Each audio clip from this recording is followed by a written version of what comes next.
So welcome to another episode of the Impro Pod podcast. Today in the studio, I have my sister, Saskia Tomlinson. How would you describe yourself, Saskia? I make puppets and props and models and sets and animations. So I'm going to play a piece of music and I want you to tell me what that makes you think of. Anything that comes into your mind can be as ridiculous or abstract as you like.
Cool. Cheers. That's a good one. It made me think about if you're on holiday and you're in a new city and you're really excited to explore it, and it was quite yellow. Interesting. Do you find you have a relationship between music and colour? Do you see colours a lot when you listen to music? Not as much as some people. And the show that I'm working on at the moment has a section where one of the performers is blind and she sings a song about the colours she sees. But she says that each voice that she hears is a different colour, which is a really beautiful idea. But yeah, I wouldn't say that I necessarily do that. But I definitely got a yellow vibe.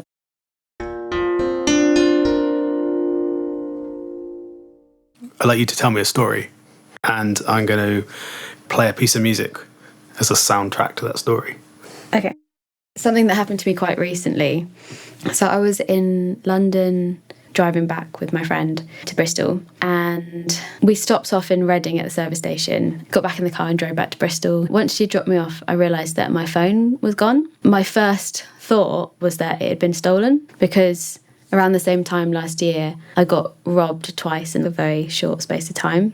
I got back to my flat and I checked my laptop to do the Find My Device thing, and it loaded up and it said that my phone was on the side of the M4 in between Bristol and Reading. And I immediately made up this story that somebody had nicked it from me while I was in Reading, driven down the M4 and tried to get into it and couldn't, and then just chucked it out the window. And I thought, I need to go and get it. And it was the middle of the night by this point. We got in my car and it was in that heat wave, and my car was just covered in sap because it was parked under a tree. So I tried to turn my windscreen wipers on and they just disintegrated into rubber, and the rubber just flew across the car. So Chris said, all right, I'll drive. So he drove for a whole hour down the motorway. And then at about 6 a.m, I was in a bush on the side of the M4 trying to find my phone, and I was trying to call it from my laptop, but then that wasn't working. And then we finally logged into Chris's phone and it said that it was actually back in Bristol, and it had been a glitch in the system. And there was just this realisation that I just completely trusted the technology and made this whole story up from a glitch in something that I don't really understand. Technology is something that we trust so much, but actually common sense is so much more reliable. And obviously it was in the car of my friend that I got a lift with. Yes, I drove an hour back. It is weird how technology has almost personality now that you trust. Last year when my phone got stolen, I did the same thing and I tracked it and I saw it going all the way down the high street in Stockwell into Brixton, and you could just see it moving around the city, which really creeped me out. It feels very intrusive. Everything's on our phones these days, like all your photos and all your details and stuff. So it feels like a stranger has all of your information. I had the same feeling of the creepiness. But when I saw that it was in Bristol, I thought the robber must have slept here overnight and then somehow got to Bristol on the side of the road, which is completely ridiculous because there was no robber, and I just made up this fictional character who just never existed. It's very strange. Okay, so I'm going to break it down into sections. I'm going to try and spontaneously score this technology story. So you're riding along in the car with your friend, and then there's this sense of, oh shit, where's the phone? There's a panic there. Then that goes into this tracking thing. Maybe it's a bit of technological music, using the technology. And then, okay, it's by the side of the road. Because when we got there, my heart was beating when we got to the dot. And then the moment of realisation. Realisation, and then embarrassment. Here we go. Oh my God, what is that? What is that? A little bug. There'll be a short interruption whilst we deal with the caterpillar.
I liked the kind of puzzle, putting the pieces together. It could be a bit more fragmented. I'm thinking there is that classic early sci-fi film. We have a robot that's going wrong. It's trying to communicate with itself or some other robot, but it just can't.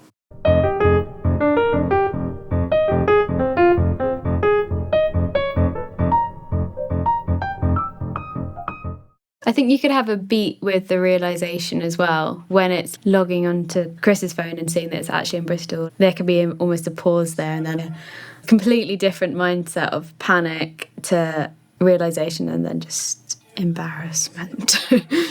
You asked the question, are you using the technology or is the technology using you? The latter, then they've got a bit of a problem. Are you up for telling me another story then? I've got a story. So me and my oldest friend, Leisha, were walking the Camino in Spain to Santiago de Compostela, but we were actually walking it backwards from Santiago to as in Porto. You were walking that direction, not actually backwards. Yeah, we just thought it would be a fun challenge and we needed to strengthen our calf muscles. So there's lots of yellow arrows, but we were doing it backwards so we didn't see the arrows as much. Getting up really early, packing all your stuff, getting on the road, and then we would walk for a couple of hours, and our goal was our 9 o'clock coffee. And that was what we were thinking about all the time in the morning. At 9 o'clock, we stop, we find a cafe, we have a coffee, and we have a big sandwich. And we got to the cafe that it said on the map, and it was closed. And it looked really perfect, but we were really tired, and we really wanted that coffee, and we were thinking, oh God, what are we going to do? So we decided to carry on, and we took a left after the cafe and started walking, and we were quite tired and thirsty by that point, but we just kept going. Maybe we were a bit delirious, but we didn't see any arrows and we didn't see any other pilgrims. And then we kept walking for about an hour, and then it got really steep, the steepest hill I've ever climbed, steeper than Bristol. And we were going up and up, and we were like, this doesn't feel right. It doesn't feel like a proper track. Got to the top, and there was just this spooky concrete hut, and inside it was this beautiful black horse who just looked really lonely, and it was really sad. And we just spent some time stroking it and feeding it loads of grass. So we tried to get down, went really steep down, and then we started having the realisation that we were on the wrong track. Popped out at the bottom, and we were in exactly the same spot, and the cafe was open. So we just had this massive detour to see this sad horse, and then came back and then had a sandwich. I'm sure the horse appreciated it. Yeah, I feel like there was something that we just needed to go and see that sad horse. Loads of good stories from that trip. I got a blister on my toe that was like another toe, and we were laughing so much because we were walking a pilgrimage and wondering if we actually believed in God. We were having that conversation, and then I took my shoe off at the end of the day and had an extra toe because God was like, you will believe in me. But yeah, we thought it was so funny. Yeah, it's a good story. So I'm going to go for, you get up early, there's a determination there, you need to get this coffee, and then there's this moment of realisation it's closed, sadness. Then you spot this other path that you go up, and then you have the climb, and then something about the horse, maybe an element of confusion, and then back down. More sadness again with the horse, loneliness, and powerlessness, because you can't let it out, you can't adopt it. Would you like to pick a key? H for horse.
was really nice.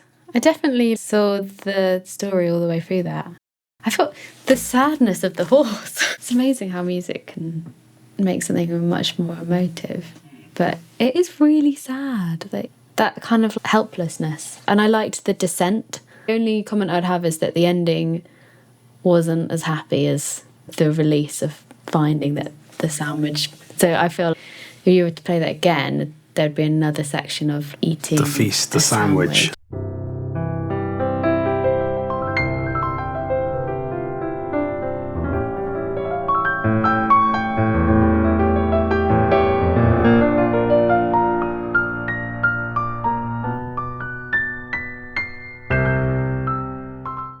You see in colour again, because they've got these amazing sandwiches with liz and tortillas in them. How did you feel the mountain, the climb? Yeah, that was really good as well. Got the kind of jaunty, happy first section, the expecting of the cafe, the disappointment, and then the kind of, up the hill, and the really sad bit. I did use like pretty sophisticated musical trick. Did you? So you're at the bottom of the mountain, then you play at the bottom of the piano, and as you go up the mountain, then you get higher up the piano. It's pretty advanced stuff. But that did read, because when we were coming down, the descent is easier, quicker steps, and feeling a bit kind of top heavy and tired though, and a bit disjointed as well.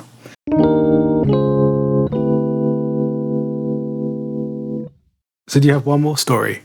I'm trying to think. I was doing maintenance backstage at a show. We had a hyena puppet. This was a costume puppet, so you had to strap into it, and the first person who was using it was tiny and had a really small waist, and then she got COVID, and second was a much bigger guy. We had to make everything much bigger, and then he got ill as well, and then we had this other person come in, and she was amazing, but she was much more of a dancer and wasn't used to the puppet, and she stretched it in different ways it wasn't used to. By this point it was feeling a bit tired. It had done 100 runs or something. Anyway, it was the middle of the show. Somebody ran to me, and I was just sat minding my own business, and someone said, the hyena's snapped in half and you've got 3 minutes to fix it. And then I just got given 2 halves of a hyena. In stop motion, if something breaks, you can be like, okay, we are on a tight schedule, but everyone can just have a cup of tea and I can fix it, and then it can go back on set. But in theatre, it has to go on. They're not going to stop the show, which is probably the main difference. So I had about 30 seconds of just panicking in my head, and I just froze because it was a really bad break. So I just grabbed wire and tape and string and just everything and just strapped it up, and it survived for the last scene. And then I was waiting for it when it came off the scene and caught it again, and then did another fix. But that was just the craziest. 3 minutes is not long to get it back on stage, and it's in 2 pieces. Got to get the actor back into it, and it was literally in 2 halves. And then I came in the next day and fixed it properly. That's the thing about theatre, like when the magic is broken, it's really disappointing for the viewer. If you're in the magic of the world, and then you're like, oh shit, that's a puppet and that's broken, then you're just thinking about that, you're not thinking about the story. That's why there's so much attention to detail within costume and stuff. If somebody's wearing the wrong pair of socks and you see a logo or something, it just completely ruins it. What show was this? That was the Book of Dust. That was at theatre in London, wasn't it? The Bridge Theatre.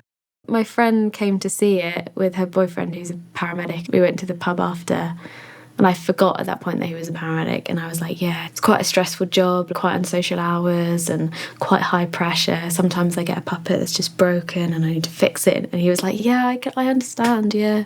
I know how you feel. And I was like, you don't know how I feel. But he does actual proper things.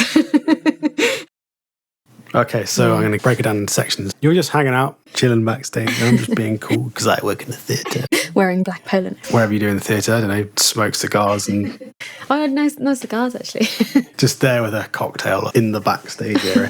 And then a panicked stage hand runs in and says, no, look at this. You've got 3 minutes to break this, otherwise this is it. To fix it, yeah. And then there's a scene of flurry with various bits of... material and tape and, yeah, very quick. It was 30 seconds of a stillness, silence, Yeah, okay. and then panic.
Nice. Yeah, that was good.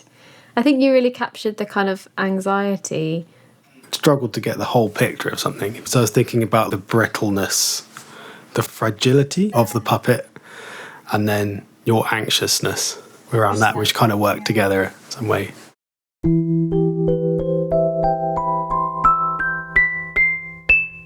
So what did you get out of this podcast? It was really nice thinking more deeply about certain scenarios and thinking about how anxiety at work can be portrayed. Just spending a bit of time to think more about things, or the horse. Yeah, because that's just a story, but then when you actually have time to put a bit of music to something and think about it, you're like, oh yeah, there's actually quite a lot of interesting emotions. Do you think when you remember or tell that story again, the music will have an influence on it, on that memory? Yeah, I think so. I think the horse one was probably the kind of easiest to remember because I really went up and down the piano like the mountain. But yeah, it's a really interesting thing to do. So thanks very much for being on the podcast. Welcome. Thanks for having me. Join us next week for another episode of ImproPod. Thanks for listening.